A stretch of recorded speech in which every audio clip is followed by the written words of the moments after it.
एक दूजे के वास्ते। वही देवराज मल्होत्रा जिसके खिलाफ आर्मी ने तो फाइल बंद कर दी, पर सुमन तिवारी आज तक केस लड़ रही है क्योंकि उसकी नजर में देवराज मल्होत्रा गुनहगार है।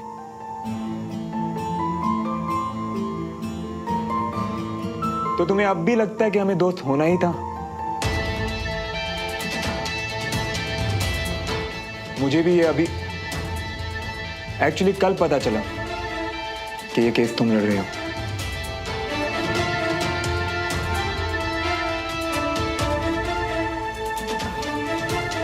तो मैं चलता हूं। रुको कैप्टन, प्लीज सर, बैठो प्लीज।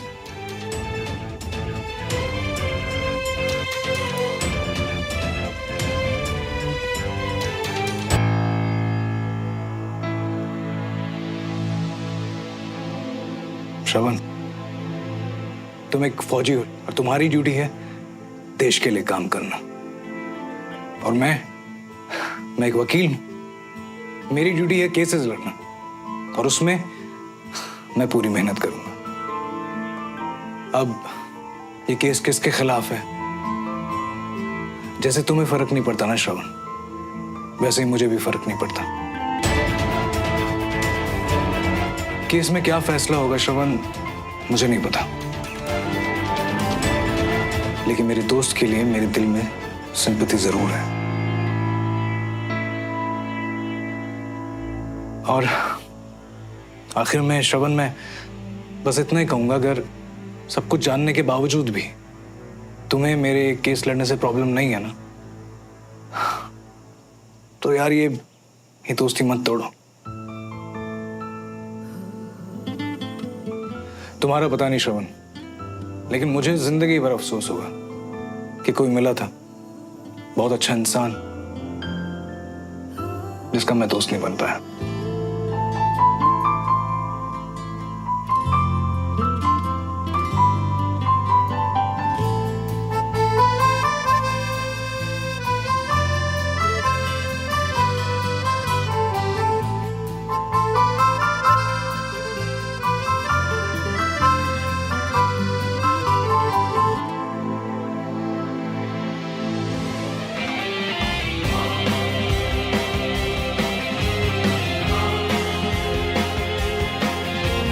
फौजी और इतना बड़ा दिल हो, वो पीछे हटेगा ही नहीं, पता था मुझे।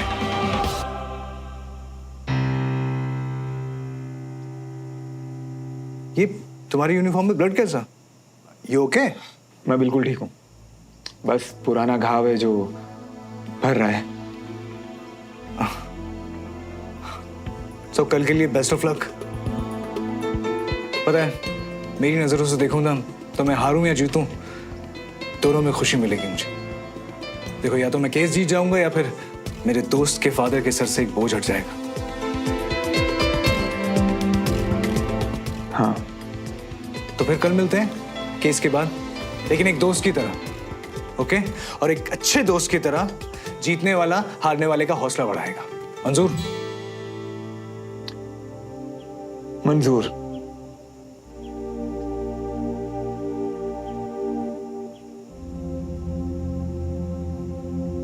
तो मैं चलता हूं। ओके।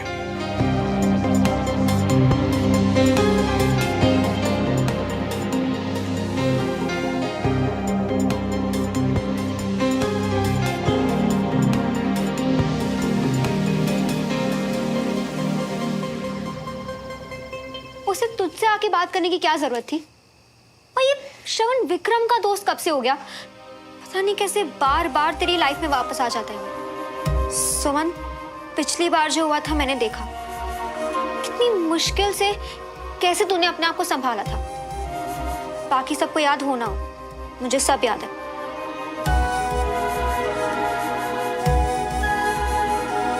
सुमन, अब तू एक नई लाइफ, एक हैप्पी लाइफ की तरफ बढ़ रही है, और इस बार अगर वो बीच में आया ना, तो आई स्वेयर मैं उसे नहीं छोड़ूंगी।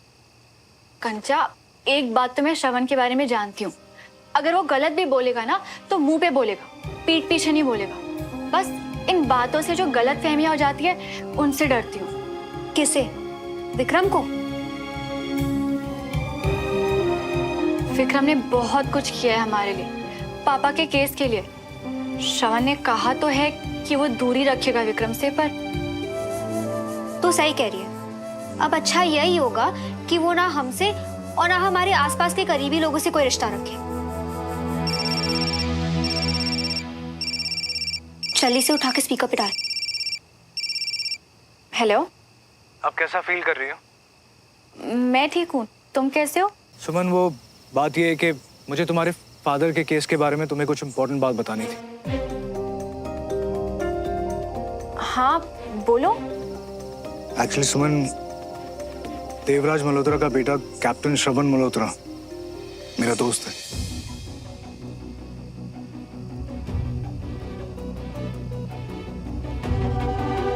और वो आज मेरे ऑफिस आया था।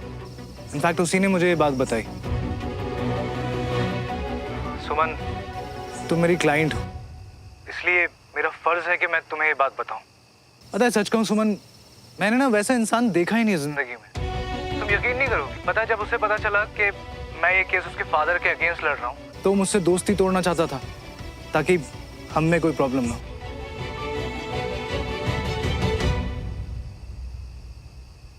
मतलब वो बर्थडे गिफ्ट भी लेके आया था मेरे लिए, पर मैंने उसे जाने नहीं दिया। पता है, ऐसे लोग ना बहुत मुश्किल से मिलते हैं लाइफ में, तो अगर मिले ना तो उन्हें रोक लेना चाहिए।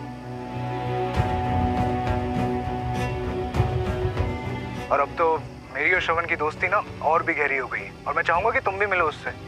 देखो सुमन, फादर ने जो कुछ भी किया हो, मगर ये सही बनता है।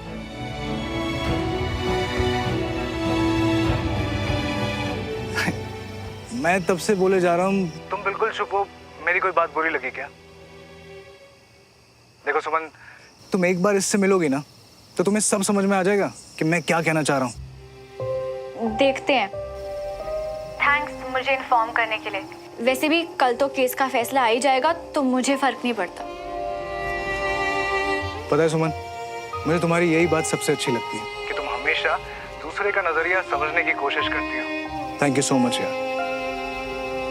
ऑलराइट देन, कल मिलते हैं। Okay, bye. बाय। वैसे तू विक्रम को श्रवण के बारे में सब कुछ बता क्यों नहीं देती? विक्रम ने मुझसे खुद कहा है कंचा कि उसे कोई इंटरेस्ट नहीं है मेरे पास के बारे में कुछ भी जानने के लिए, और ना ही मुझे बताने में कोई इंटरेस्ट है। इनफैक्ट मैं खुद अपने पास को बुलाना चाहती हूँ, क्योंकि अब वो मेरे लिए मायने ही नहीं रखता। मेरा पूरा अटेंशन इस वक्त कल के केस के फैसले पर है।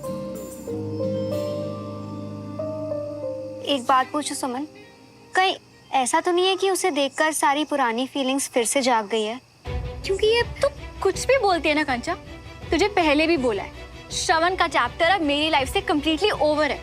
तो वो क्या करता है क्या नहीं करता, इससे मुझे कोई फर्क नहीं पड़ता। और अगर विक्रम और श्रवण फ्रेंड्स भी रहना चाहते हैं, देन अगेन मुझे उससे भी कोई फर्क नहीं पड़ता।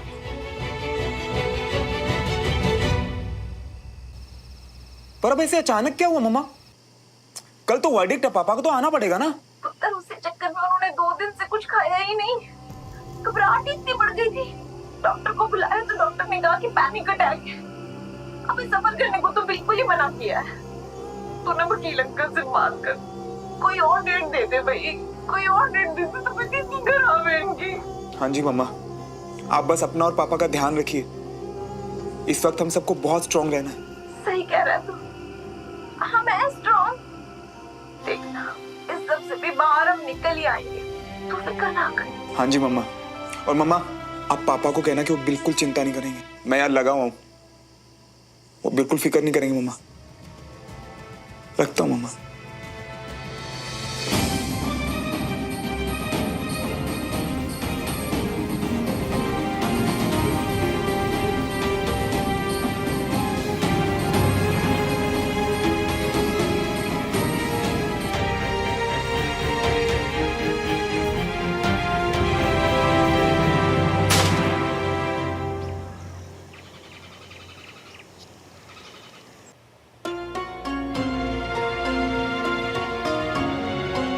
आज आपको इंसाफ मिलेगा पापा, आई प्रॉमिस। और फिर मुझे उस श्रवण का चेहरा कभी नहीं देखना पड़ेगा।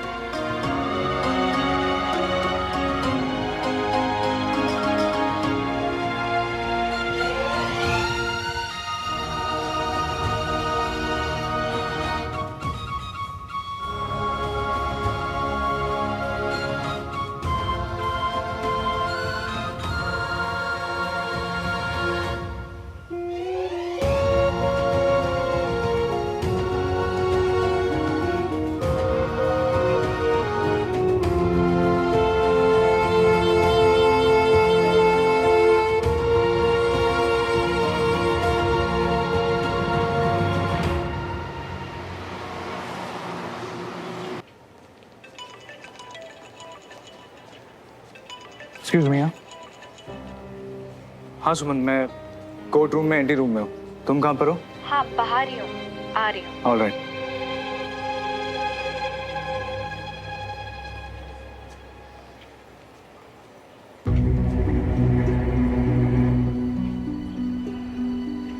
कोई प्रॉब्लम? वो क्या है सुमन, ये मिस्टर देवराज मल्होत्रा की तबीयत अचानक खराब हो गई है। Panic attacks. ये उनके लॉयर हैं, तो ये एप्लीकेशन डालने जा रहे हैं कि केस की हियरिंग की डेट अगले महीने के लिए टल सके।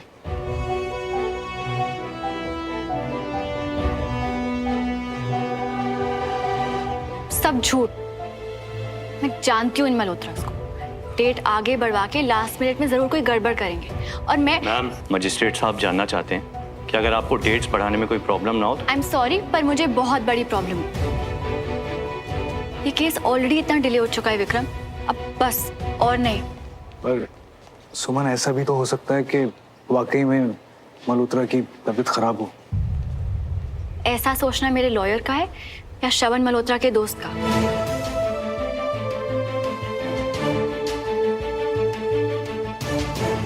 प्लीज सुमन, मुझे तुम गलत मत समझो। ओके ठीक है, मैं पूरी कोशिश करता हूँ कि केस का फैसला आज ही आए।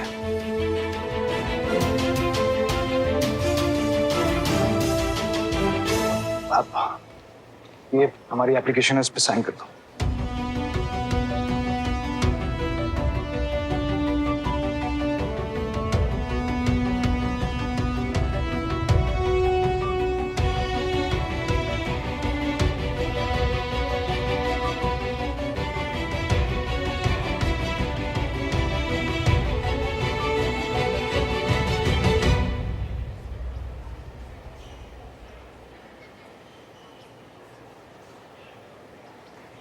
सुमन,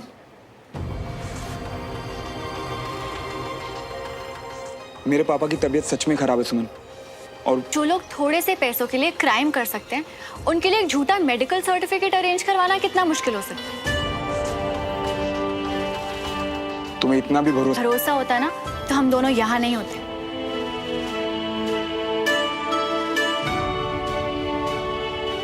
मैम, जज साहब ने दूसरी पार्टी की रिक्वेस्ट कैंसिल कर दी है। वो डिसीजन ले चुके हैं, 2 बजे फैसला सुना दिया जाएगा। फैसला विक्रम सर आके आपको बता देंगे। Thank you.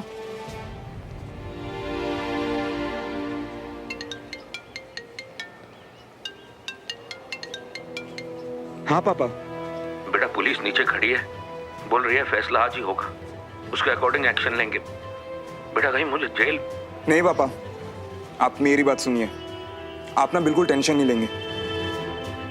ईमानदारी की सजा कोई नहीं दे सकता आपको।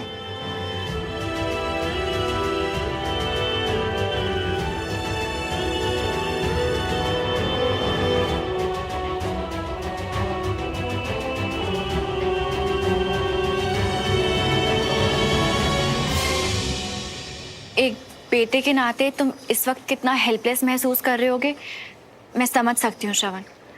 पर अगर न्याय मिलने में देर हो जाए ना, तो उसका मिलना ना मिलना एक बराबर होता है। और इस केस में तो ऑलरेडी न्याय की बात तो तुम मत ही करो सुमन, क्योंकि न्याय के लिए लड़ने और ईगो के लिए लड़ने में फर्क होता है।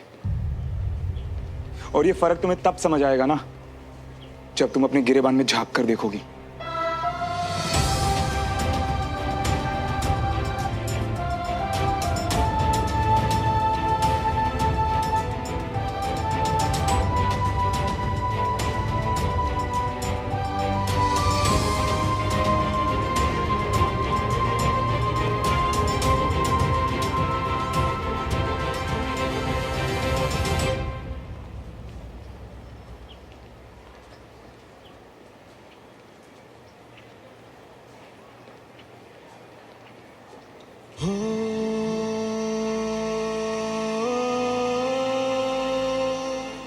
भ्रष्ट देवराज मल्होत्रा ने लालच में आके नकली वेस्ट जैकेट में बनाई होती तो मेरा बेटा आज जिंदा होता।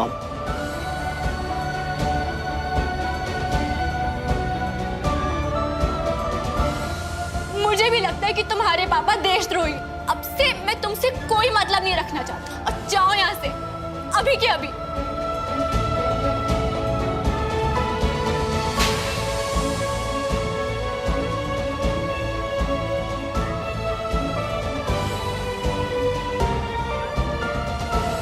तुम मेरे पापा के बारे में इतना गलत कैसे सोच सकती हो? प्लीज ऐसे मत बोलो, बस एक बार ना। मुझे भी लगता है कि तुम्हारे पापा देशद्रोही। अब से मैं तुमसे कोई मतलब नहीं रखना चाहता और जाओ यहाँ से। तुमने इतनी मेहनत जो की है, वेल डन कैडेट।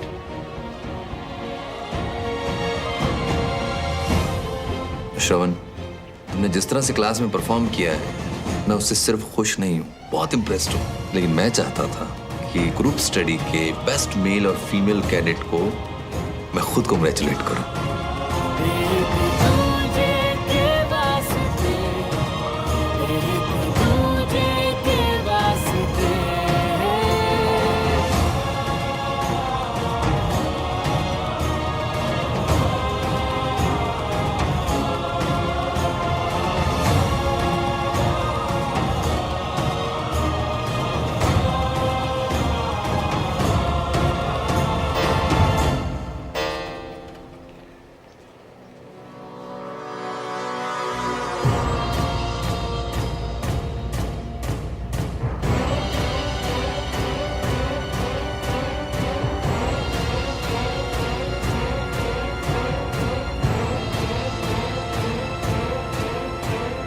हो गया?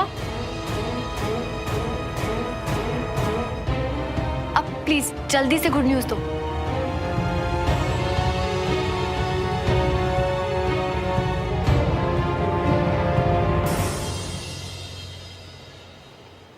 हम केस हार गए।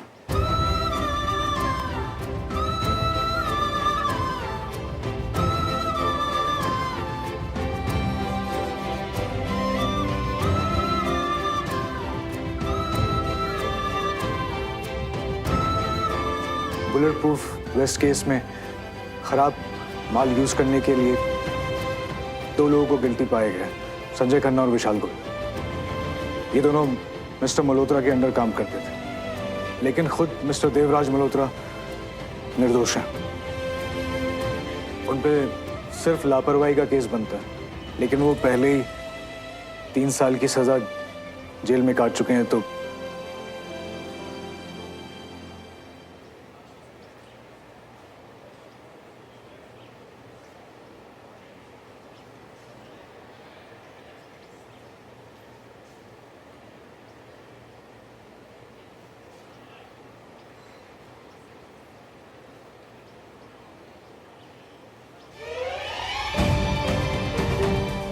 सुमन, वो मुझे कोर्ट क्लर्क से पेपर लेने हैं, तो मैं आता हूँ क्या?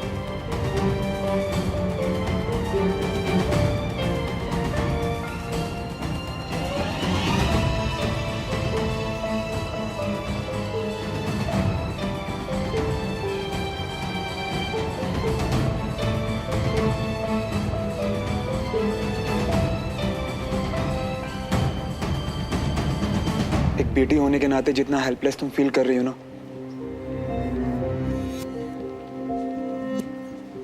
वो मैं बहुत अच्छे से समझ सकता हूँ सुमन। और बिल्कुल सही कहा था तुमने कि अगर न्याय मिलने में देर हो तो उसका मिलना ना मिलना सब एक बराबर तो है।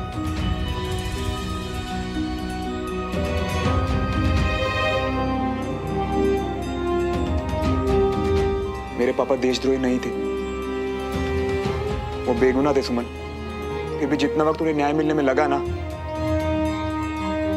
वो वक्त उनके लिए सजा से कम नहीं था।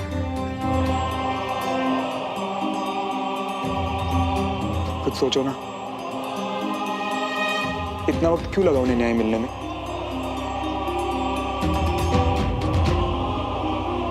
और सुमन, कर्नल विजय तिवारी मेरे टीचर थे। मेरे दिल में उनके लिए वही जगह थी जो मेरे अपने पापा के लिए।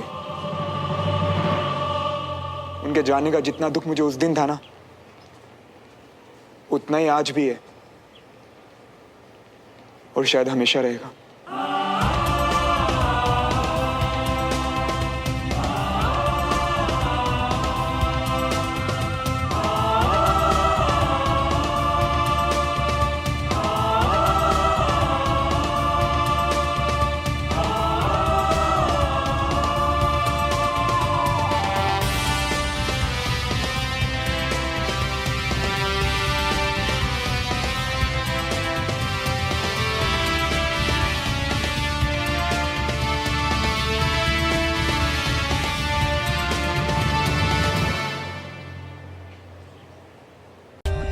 For more updates, subscribe to our channel, click the show links and enjoy watching the videos.